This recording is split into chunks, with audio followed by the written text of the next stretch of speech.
League of Our Own with myself, Goran Paladin, and the unit, the legend, Adam Blair. 331 first grade games in the NRL, 15 years experience, and with all that experience, Blairy, of course you were able to pick the Melbourne Storm over the New Zealand Warriors at the weekend. Congratulations on that. You put us all to shame, man. Oh, man, thanks, Goran. It's always good to see you, man. And it's crazy. And yes, for all those fans that commented. Heaps of them. Yeah. Awesome, because that shows how passionate you are about your team. It shows how much you care about your team. And, you know, for all those Warriors fans, I gave my thoughts and my opinions around what the outcome may look like. I didn't know what was going to happen, and the result ended up going into my favour. And it becomes, 17 in a row. It's unbelievable, the stat that they've been able to create over a long time now against the Warriors, and it didn't look pretty from the get-go. And unfortunately, for those fans that turned up to support the Warriors, keep turning up, because they need everyone as possible to support them. But that game was, man, too good. Melbourne Storm. Far too good. The Warriors didn't complete well from the get-go. Jackson Ford with the sin bin as he dragged back Ryan Pappenhausen. And then, of course, the massive one, which was losing the co-captain, the Fish, Ta'ika, James Fisher-Harris, after only 10 minutes to a pectoral injury. And we've just found out in the last 24 hours or so, Blairy, that he's ruled out for the next 4 to 6 weeks. It's a huge out for the Warriors, who have already got a myriad of injuries to key players, man.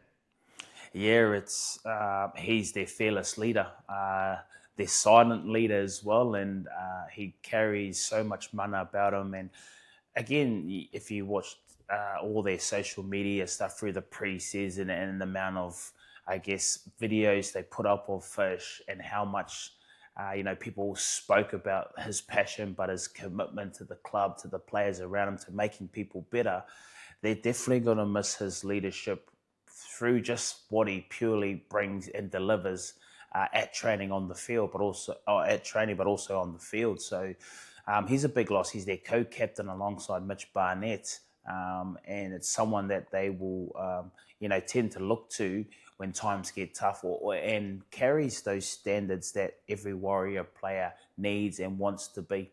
Yeah, and this is exactly what he would have wanted to avoid.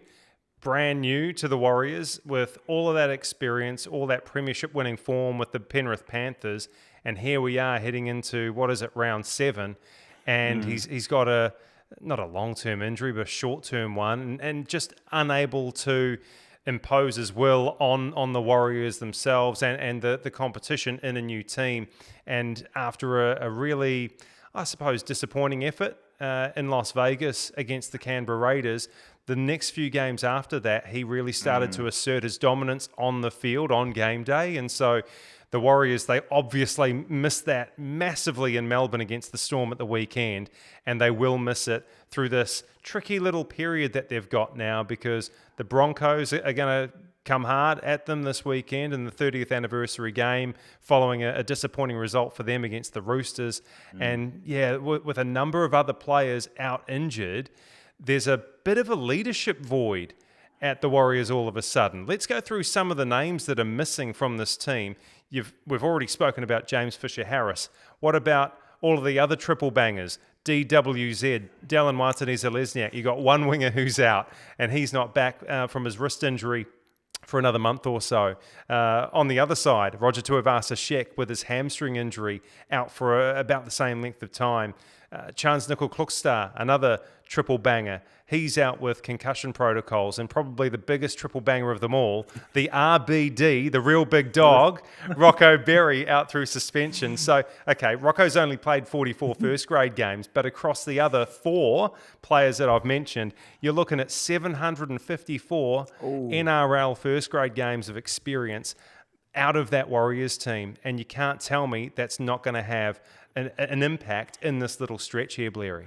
Well, it's you said it, Goran. It's definitely leadership first and foremost, and I guess it's that steely focus, that mental side of the game. Now coming off a pretty bad loss to the Melbourne Storm, something similar, I guess, to the first game, round one, Vegas. Is they turned up with mostly not the right mindset to go after the game.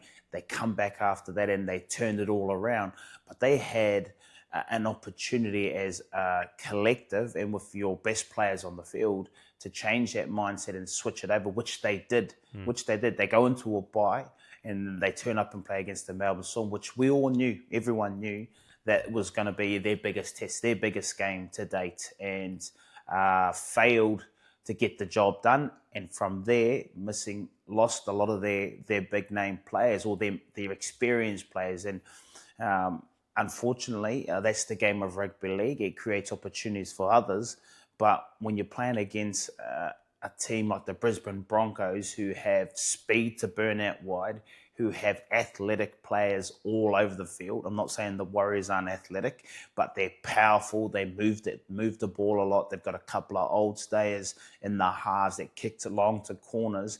And I guess the Warriors have been relying on some of their outside backs in the past to get them out of their end zone to be able to create momentum so that the forwards and Wade Egan can play a style of football. I feel like they've lost, obviously, Marcelo, who brought the ball back real strong. Dallin has been missing for the season, and they miss those guys. So a big job for Edward Corsiad and Pompey to try and bring that ball back as hard as they can. And it's going to be a tough void to fill. But what they do get is an opportunity to rectify the week before at home in front of, I think, will be another sellout crowd against a quality side, which they get a couple of, they get two big name teams, big teams in this competition that I feel like will go deep into finals football back to back, but an opportunity to rectify the wrongs from the Melbourne Storm, shift that mindset no matter who's in the team. They've just got to get a job done. That's the biggest thing for the Warriors, and people will all forget about the Melbourne Storm scoreline until they play them again, and we'll be talking about, is it going to be 18 straight? So I hope not. So they've got this is a big task. I think this is a big task for the Warriors. It's not just the leadership void, but it's the sheer quality. The absence of their sheer quality. We've spoken about Fish and Roger Tuivasa-Sheck, whether he's on the wing or at fullback. The guy is a former Dalian medal winner, and he's won a premiership as well with the Roosters. CNK's been around long enough. Like these are guys. It's hard to replicate their out and out qualities on the field. And when you look at what the Warriors team is for the Brisbane Broncos this weekend, there are some good things and there are some not so good things when I cast my eye across the 18 men that have been named to take on Brisbane. One of the good things is that they've gone with Taine Tuopiki in the fullback position. And this is the guy who is the long-term option, right? And I know that Andrew Webster has come out and said the likes of Chance and Tamati Martin, who's on the bench this week, and we'll talk about him soon, that he wants those guys to sign contracts, right? But Taine is the guy that I see, and I think a lot of Warriors fans see, as the long-term option in the one jersey. So we get to see him in his spot. And when I think about the Storm match, and a lot of the Warriors players were outclassed in that fixture, but it was one hell of a lopsided encounter between him and Xavier Coates, wasn't it? Because all the Storm had to do was kick over the top of Taine Tuopiki, and Xavier Coates is going over the top of him. We saw it countless times. So in his preferred position, I feel like he'll be a lot more comfortable, and I'm picking big things for him up against the Broncos. Another good thing, Leka Halasima. And whenever we've seen him, he's performed. He's got a start at the weekend. What do you think he'll bring from the first whistle on game day? Well, first and foremost, Goran, it's a confidence booster for the kid. He is only a kid. So the coach is now trusting in what he can deliver and what he can bring to the team and how important he is to the team. He's now become a starting back rower. So it shows that there's some faith there put in Leka. And we spoke about, obviously their bench rotation and these young kids coming through, like Dimitrik as well, talking about the coach just giving them an opportunity so that they can express themselves and to have that trust in those boys to do it. You know, he breaks tackles. That's what Leka does. He breaks tackles consistently. He's tough. He goes looking for contact. He'll go after the game. You give him any sort of opportunity, he can find some space. Similar to, obviously, the try on the weekend, he can leap up in the air, he can compete. I've seen him do that over the years down in New South Wales Cup, being that target in the air and competing in the air and catching those balls. So he's got a lot going for himself, and he's such a young kid with all this talent. I think we'll see a big display of similar things that Leka's been able to do over the last 3 weeks with what he's been able to perform to in this game. He's an exciting kid. He's going to bring excitement. The fans love him. Because Absolutely. they just want to see someone break the line. Yeah. Break the line and hurt the opponent, really, whether it's with a carry, by having your bumpers up and sending guys flying like he did in his debut game, or it's breaking tackles, beating players one-on-one, jumping up in the air, scoring tries. So it's an exciting opportunity for Leka. Looking forward to seeing what he can deliver against an outstanding, I think, and youthful Broncos team. Yeah, and Jordan Riki comes back into the mix as well. So there's a lot going on in the back row. The reason Leka Halasima gets a start is because of all of the, jiggery-pokery in the backs. We've got no Rocco Berry. We've spoken about RTS and Dallin Martinez-Lesniak and the fact that Tane's gone to fullback. And so it means that Kurt Capewell is going to be playing centre. And this is where I start to get a little bit antsy. I think Kurt Capewell is a wonderful player and defensively sound, but I worry about his lack of pace. And we see these days in the NRL, pace almost kills everything, right? Like if you've got gas, you're going a long way in the NRL in 2025. And that's what Kurt doesn't have. I feel a little bit wider out, and he's going to be susceptible to some really quick outside backs that the Broncos have in their disposal. I'm thinking Katoni Staggs, Selwyn Cobbo, Reece Walsh. They could have a field day against someone like Kurt Capewell. And the sluggishness, tell me if I'm being an absolute a-hole here, but the sluggishness kind of like bleeds into Ed Cossey's selection as well.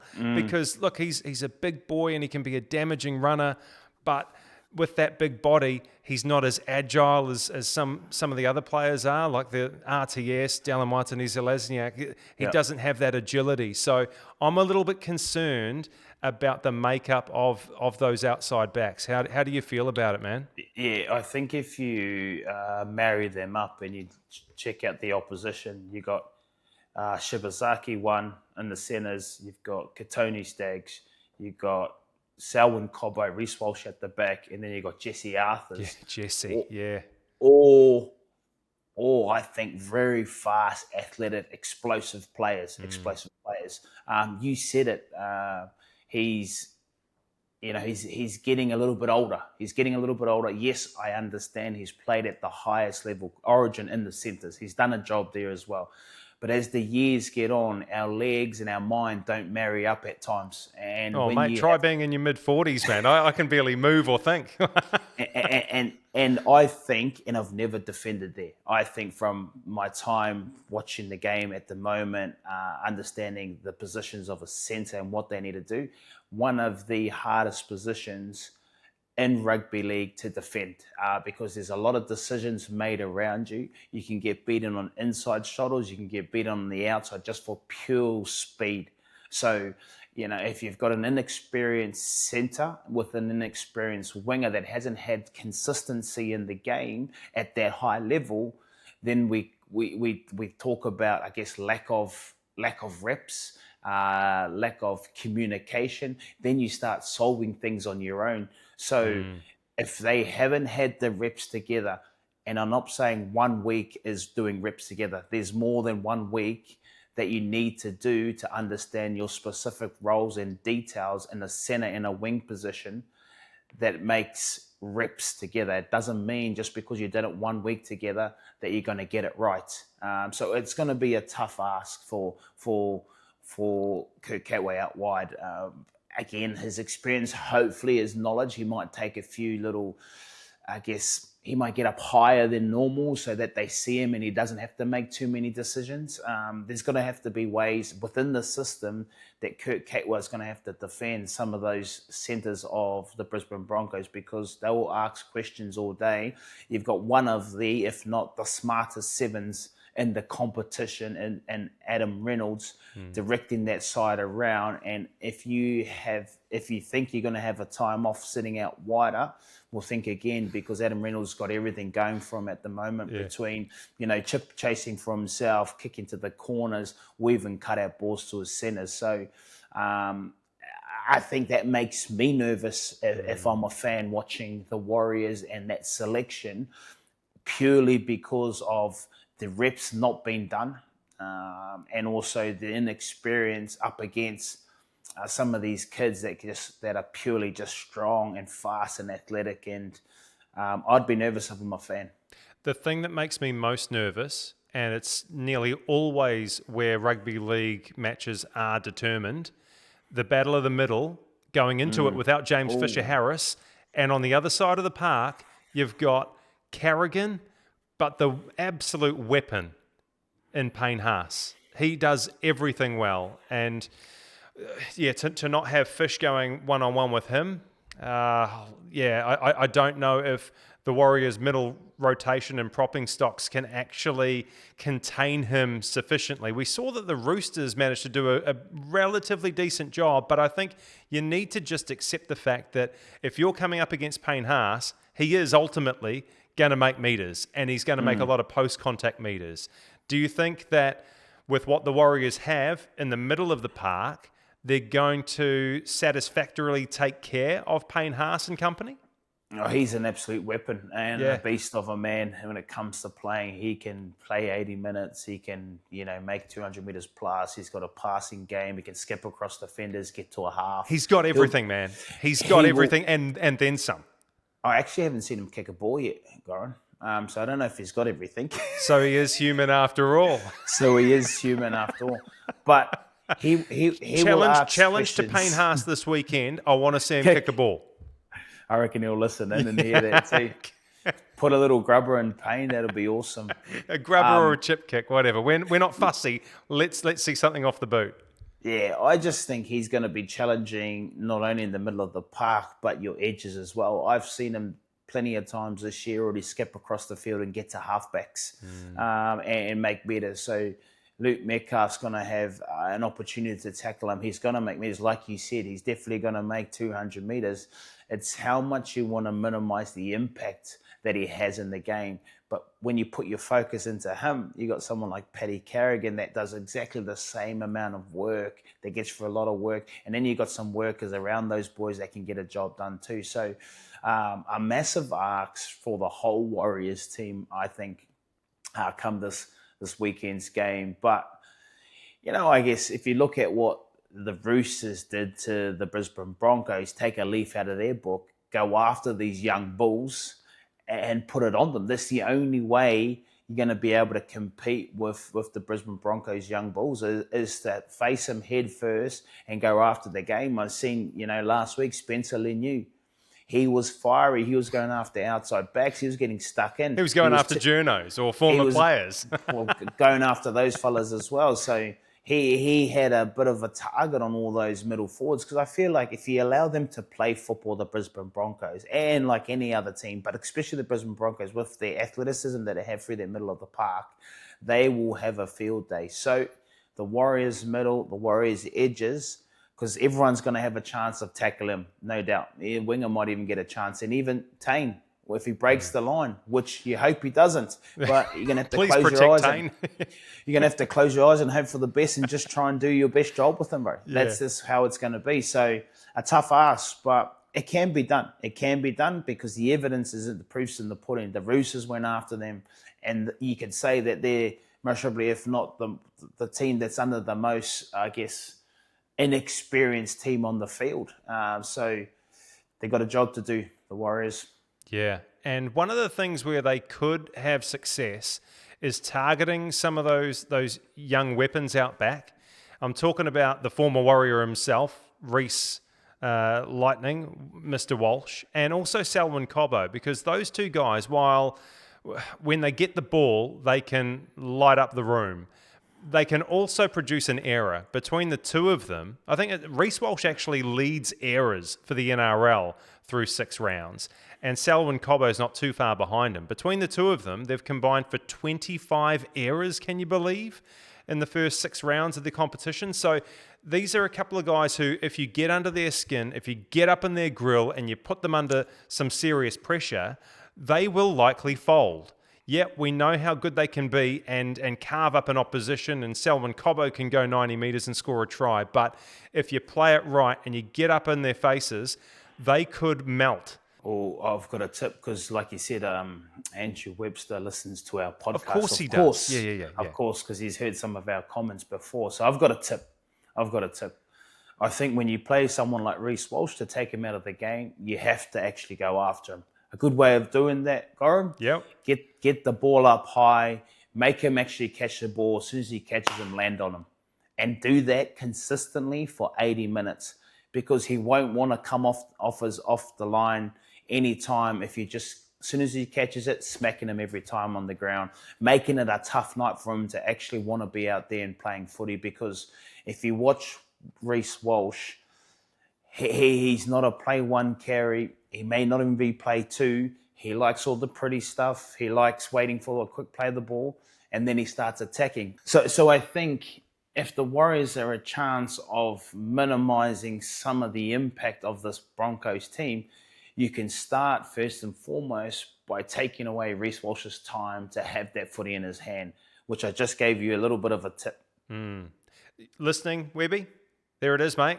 That's the tip for the week from League of Our Own podcast. You're welcome. You're welcome, Andrew Webster.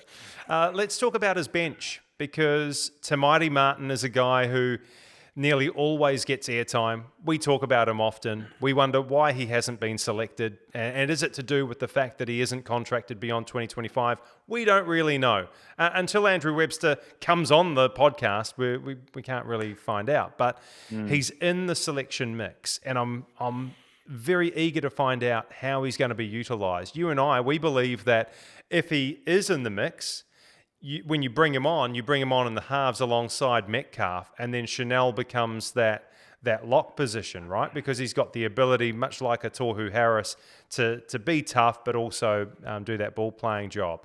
So yeah, really intrigued as to how Tamati is utilised, but also like just to see him again would be really amazing, because we all saw what he was capable of last year when Sean Johnson was out injured for long periods of time. Tamati was the guy, and people were calling for Sean Johnson to sit down permanently. I would love to see him be given a real shot in this team to prove his worth, to get a contract beyond this season. Where do you see him being really well utilised at the weekend? You know what, Goran? I feel like he will. I don't know if he gets on. What? I don't know if he gets on the field. Don't say that to me. I've just built him up. I'm really looking forward to seeing him. He's not going to get on the field. What? Hold on a sec. Let me elaborate. Aaron Clark, who's the middle lock at the moment, who's doing a really good job at what he does. Yeah, he is. You're coming up against, and we've spoken about it, this forward pack that is hard to stop. I know Chanel can defend. Again, let's talk about reps. Let's talk about reps. Has he done any reps? And again, yeah, you can play rugby league for as long as you like, but you can't just always put yourself in the middle when you haven't been in that washing machine and you don't know what that feels like. For any middle player that understands, it's tough going in the middle of the park, and when you don't have momentum, you've got to find a way to win that momentum back. My thought, this is my thought, I think he's cover for Tane. I'm not saying Tane's going to get injured. Tane's going to get injured. But I think Tamati can take an opportunity in the fullback position. I saw his game in the trial match. I think it was in Hamilton. He played in the fullback, and I thought that was the best I've seen Tamati play in a long time, where he carries the ball back, he just plays. We all know Tamati to be a bit of a free spirit when he's playing the game. He plays what he sees, he plays eyes up. If something doesn't happen, he creates something just by purely just going so far into the line, something happens and he just chucks the ball. So I feel like, I don't feel like he gets on unless there's an injury. I don't feel like he gets on unless there's an injury, and I think he's covered there just in case, which isn't how it should be, but that's just my feeling, Goran. That's just my opinion. That's just my thoughts, and I just think that middle of the park for Chanel right now, most probably not the time to be chucking him in there. Oh, look, mate, this is why we pay you the big bucks. You come up with incredible calls like that, and you're probably spot on. You got it right last week with the Melbourne Storm flogging the Warriors, and look, we'll probably be talking same time next week about the fact that Tamati didn't get on the field against the Broncos. I find it really hard to see, and I think he is an NRL player, no doubt, and everyone knows. 100%. Everyone knows that he needs to be on the field because he can play footy. But I feel like his best position from the style of football he plays, where he don't have to think too much, where he can be a little bit ad-lib. You give him the ball, he can create things out of nothing. I see that as a fullback. He's obviously not the fullback at the Warriors, and he's not even in their contentions. But he has played fullback before. He has played fullback before. So I just feel like unless, they want a spark on the edge and then they move Chanel into the middle, I don't see him going into the middle. So the only options is for what we've always said is Chanel to go to the middle and him to go to the halves, or Tane, touch wood, he doesn't get injured, Tane, and he has to come on and replace him. So I just find it really hard with where they are at the moment, with the amount of firepower they're missing through the middle of the park, that you find a space for him to play. I'm trying to think of the bigger picture. And chuck a few things out there for our fans to actually have a think about it as well. I think that's it's great. That's why we do what we do too, Goran. I think it's cool that we can try and mix and match and try and move things around here, and it may be not a thought that anyone else has had, but I just think that there's something in that selection, definitely. And it might prove me wrong. He may get in the halves. Chanel might go to the lock position, but it's an opportunity to, I guess, voice our opinion. Interesting thoughts, mate. And I'm sure they'll all play out, and we'll review them next week. And I'll say, okay, so you got this one right, and you got this one right as well. And geez, you were 3 for 3. But we'll review it same time next week. Beautiful. Look, it's looking like the odds are stacked against the Warriors. But one of the big reasons why I think they'll be barred up for this weekend against the Broncos is this whole 30th anniversary affair. Of course, when you go back to 1995 and the Warriors' first ever game, the Auckland Warriors, as they were then called, they had the Brisbane Broncos at Ericsson Stadium, as it was called back in those days as well. And, they welcomed a Brisbane Broncos team that was just absolutely jam-packed with superstars of the game. Alfie Langer was playing in the halves. You had Hancock on the wing. You had Saylor on the other wing. It was honestly, Lazarus, the brick with eyes, was up front after they poached him from the Raiders. And this is a team that had won the premiership in 1992 and 93. So it was a red-hot Broncos team in form. And the Warriors were 22 points to 10 up with 30 minutes to play. And then Alfie Langer, just did what he does and got them the 25-22 win. So I'm sure that there'll be a lot of time spent talking about and reliving that moment to try and rack the players up. We spoke earlier about the lack of leadership and the lack of quality, but sort of tapping into what happened 30 years ago, I think would be really helpful, really beneficial to the players that take to the field this weekend, Blairy. And you would have been involved in these sorts of scenarios with teams before, where you talk about what's been in the past and you use it as motivation on game day. I think it's always important to acknowledge the past, Goran, especially as players. because it talks about the history of the club and the rivalry that both clubs have had since their inception and since that game as well. I only, I guess, saw via like social media through my time at the Warriors. I never actually watched that game in 1995, but heard some good things about it through, I guess, the vision that you're seeing through the Warriors that they display and they show, I guess, about running out through the tunnel and those kind of things, the old fire. tunnel and the fire and I guess the smoke that you walk through. So those are kind of the memories I've lived through, and seeing, I guess, tries scored and big hits and maybe even some couple of, fists thrown as well. So it's a great occasion to celebrate, I guess, the history. But again, I don't think they will dive too much into it because it's been so long since. You have to respect it. You acknowledge it, but today's team is so much different to what it was back in the days. You know what they will do, Goran, is that those old boys, if they're around in Auckland, they'll be a big part of their captain's run, their game day, those kind of things. And that's what I mean about acknowledging and respecting the past, because they were the foundation. They were the players that started it all. And like you said, the Auckland Warriors, Ericsson Park State, or Ericsson Stadium, was it? Ericsson Stadium, yeah. Ericsson Stadium. So all those old memories, those former players can tell so many cool stories about those things. So they'll definitely acknowledge the past. You've got a Tigers jersey behind you up on the wall. I would love to see if you could get the signatures of Benji Marshall and Lachlan Galvin on that jersey, and then chuck it up on Trade Me and see how much cash you can get for it, because I don't know how much time they're going to be spending together after what we've seen in the media, what's playing out with their relationship the last few days. In a nutshell, the Tigers club, they've offered this 19-year-old kid a 5-year extension beyond 2026. He's contracted to next year with the West Tigers, a 5-year deal rumoured to be worth $5 million. And Galvin and his management have basically said, we don't want to play under Benji Marshall. It's a vote of no confidence in his ability as a head coach to get the best out of Lachie Galvin.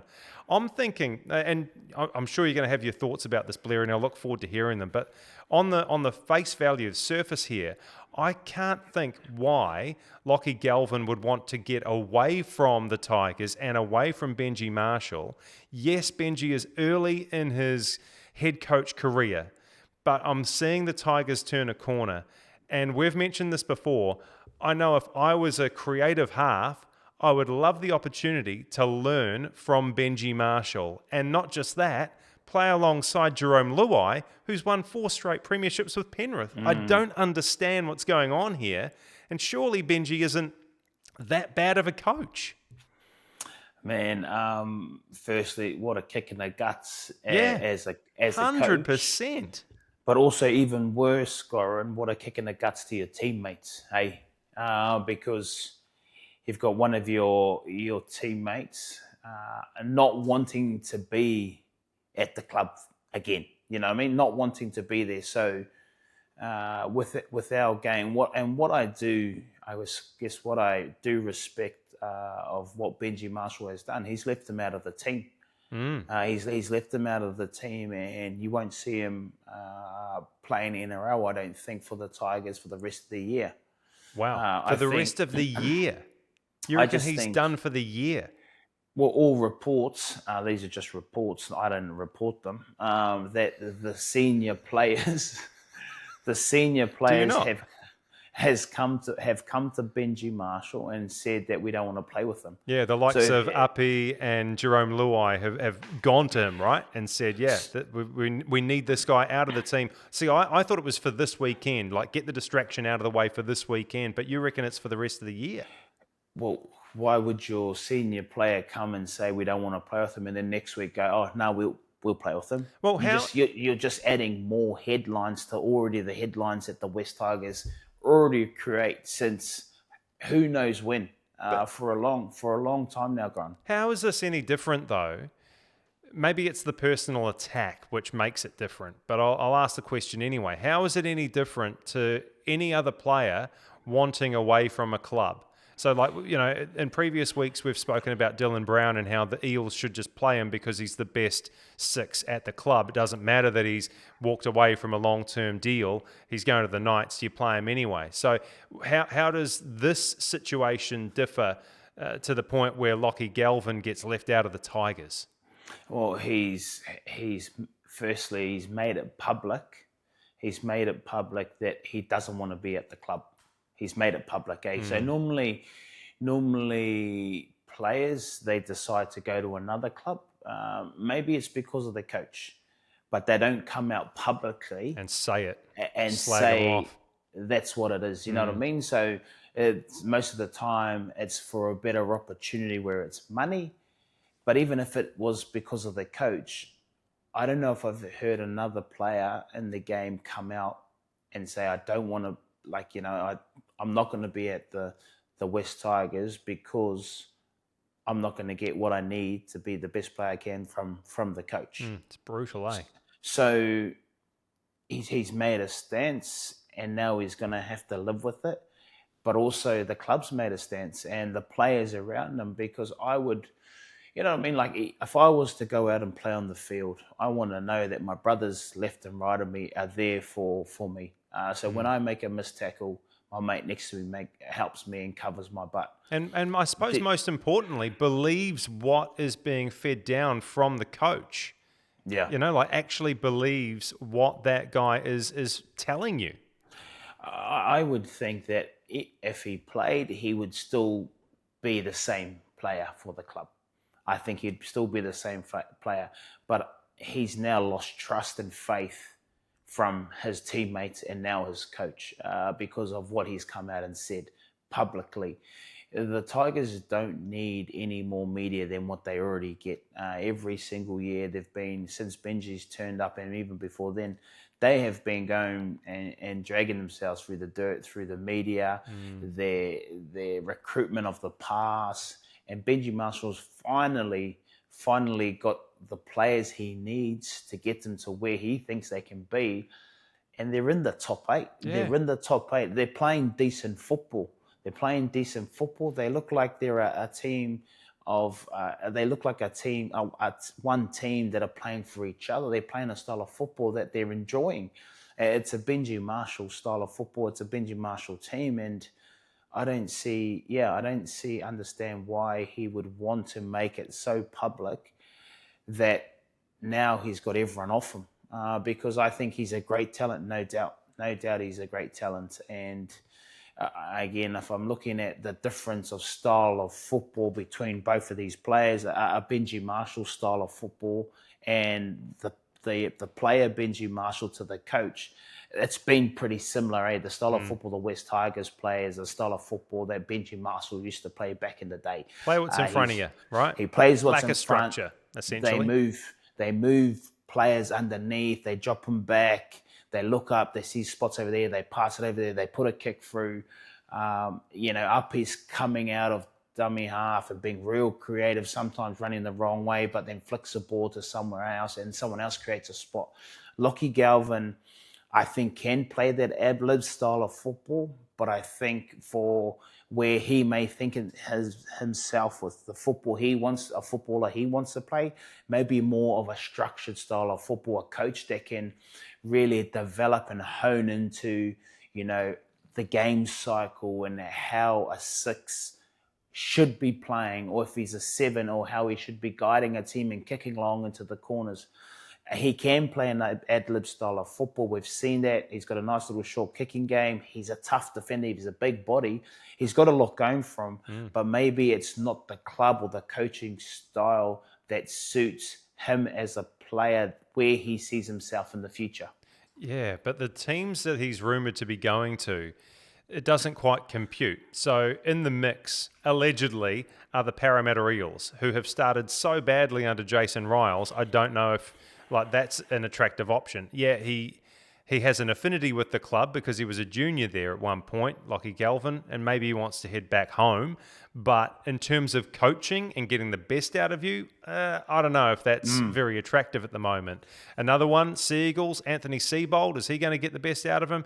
The last one is the Bulldogs, and I think that might be the drum that's beating loudest. And perhaps Cameron Ciraldo isn't the be-all and end-all, but Gus Gould is working behind the scenes, and so maybe aligning yourself with him is where he's thinking. But yeah, I just, look, this is a Kiwi Rugby League podcast, and Benji is our only New Zealand head coach in the NRL, and I thought when the news broke, we've got to talk about this. I really feel for him, like his name being dragged through the mud yet again by a 19-year-old kid that they wanted to make a millionaire. They wanted to make him the highest paid junior in West Tigers history, and this is what's happened? They didn't even want them to table an offer. How insulting. So Benji, myself and Blairy, we're thinking of you, and we know that you're going to get through it because you've got a quality halves combination up your sleeve anyway with Luai and Adam Dewey's gone into play 7 or 6. They'll probably mix and match given Luai's propensity to go here, there and everywhere. But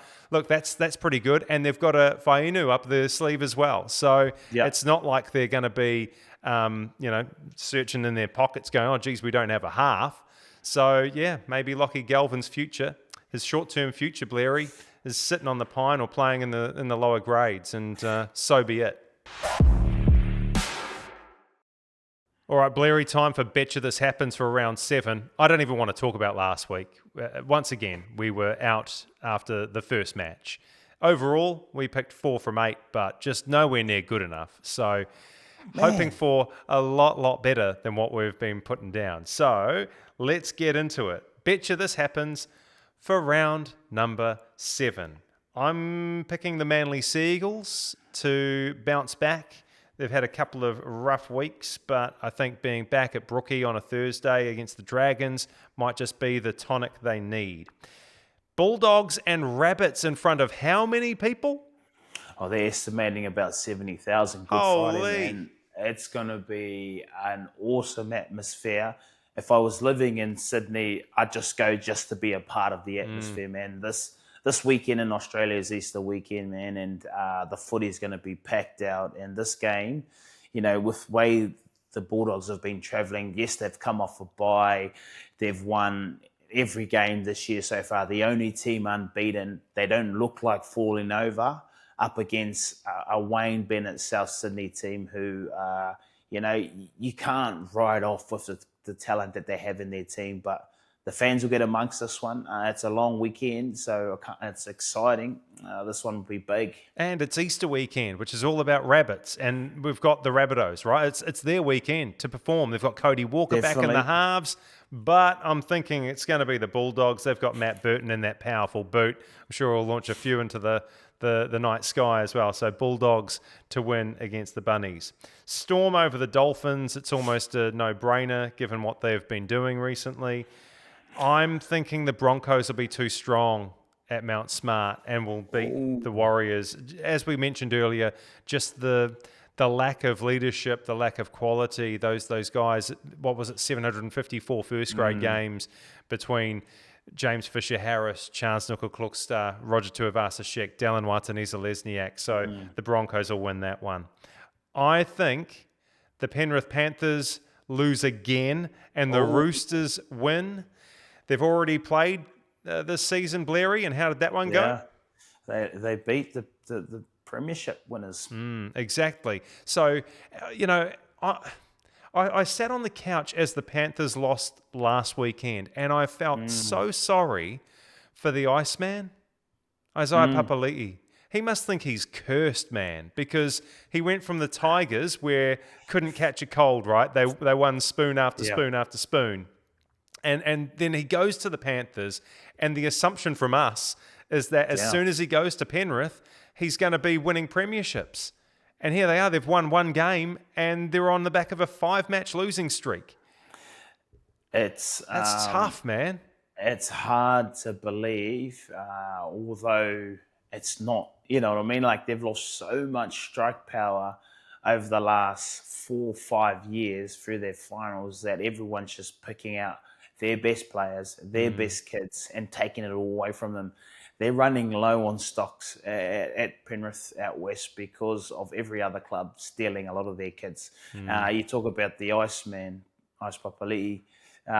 You're right. Maybe he was thinking that was going to happen again, and maybe everyone else was too, and so did the team. I guess they've got faith in their systems and structures that work. For me, they just don't have that firepower anymore.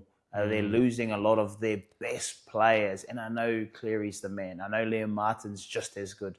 They got some young, talented kids, but we're really seeing the depth of the Penrith Panthers challenged now. Really challenged now. Can we write them off? And this game will be a big game for them, I think, up against this Roosters team that beat them earlier. I think they started that streak for them, I think, now. But this game is big. If they can get this one, it will bring some belief back into that club, into those players. It will. Raiders to beat the Titans. The Raiders, they are surprising us week after week, although I did pick a flogging in Darwin, and that came to pass. 50 points. Come on. So Raiders to beat the Titans. Sorry to say it, mate. The Newcastle Knights, I don't know where their points are coming from. 10 points in 3 NRL games for the Newcastle Knights, a team that has Kalen Ponga in their midst, up against the Sharks. I reckon the Sharks too strong in Newcastle. And then on Easter, sorry, mate. Sorry. Unless, of course, you want to say something about that. Well, yeah, the attack hasn't been good enough, really, Goran. And clearly you said it. It's going to be a tough game for the Knights against Cronulla. But a big weekend in Newcastle again. I think there'll be a nice sold-out crowd. Sunday is the Sunday here. It's a big weekend everywhere, to be honest, when it comes to rugby league. But this competition is tough, man.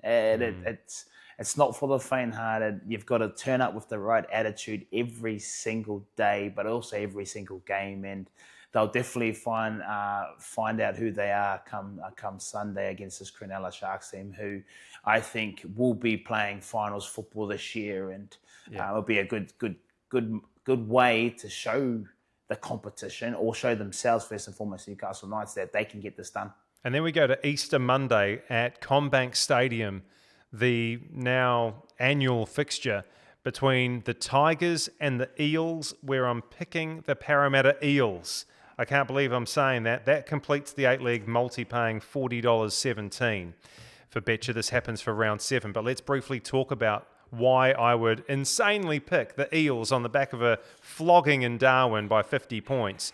And then they turn around and beat the Tigers. Well, I mean, Lachlan Galvin, that's something that's hanging over their head, the Tigers. Yep. But also, the big one for me, Mitch Moses returning. Not only is Mitch Moses returning, but I loved seeing Bailey Simonson back. And yeah, the Eels were so thoroughly beaten by the Green Machine at the weekend. But Bailey stood head and shoulders above anybody in blue and gold. It's just his desire and absolute, he is so desperate to break through that defensive line. The leg speed, the pace, it was so good to see. And all of a sudden, with Moses back controlling, you've got Dylan Walker through the middle, Dylan Brown going out a little bit wider. They start to look like a bit more of a threat. And Jason Riles is... He's chopped the head off a few beasts. There's no Sean Lane. Honestly, man, you should see the Parramatta Eels fan page on Facebook. Week after week, they are calling for Lane's head. They finally got it. The Eels look a little bit stronger all of a sudden. How do you view this one playing out as a former Tigers player yourself? Well, first and foremost... And a game that you've played in, right? Man, Easter Monday, if this is... not the same feeling when you play in a grand final. It's pretty close, and I'm talking about the atmosphere. I'm talking about the atmosphere, man. Like, I've played in 80,000 in a grand final. It gets close to, it gets right up there. It gets right up there on Easter Monday, and you run out to your fans, to your roaring fans. And it's similar to that feeling on grand final day, is when you run out, you look out and it's just either your team's colours or it's the opposition got more colours than you in the crowd. It's one of the biggest games for both these clubs, this Easter Monday game. And and that's an exciting one as well. And again, you spoke about Parramatta, and you're picking them to beat them. Their spine's starting to come together. They've got their man, Mitch Moses, back, who also allows someone like Dylan Brown to free him up to do his thing as well. And they've needed him to be back. I think must be Origin around the corner or something, and he's just timed his run right. Normally, these players start stepping up when it comes to Origin time, or the Oranges around the corner. They start stepping up and playing their best footy. So, can't wait to watch this game on Monday. If you're not doing anything on a Monday, tune into this one because the crowd will be banging. I think this will be a big game as well. Yeah, man, I'll be scoffing chocolate like nobody's business and hoping like hell that the Blue and Gold can get a second win of the season on the back of Mitch Moses and Bailey Simonson, our Kiwis boy. Blairy, I think that'll do us for League of Our Own. Another action-packed week. Hope everybody's enjoyed it, and I look forward to seeing all the comments come through on YouTube and on our Instagram page as well. If you haven't got in behind it, just search League of Our Own podcast on Instagram and start following us. We put up a whole bunch of reels and things like that from the show, so get amongst it. Blairy, awesome to have your company once again, mate. Enjoy your weekend, and good luck for your nights, eh? Always, brother. It's always a pleasure, my man. Thank you.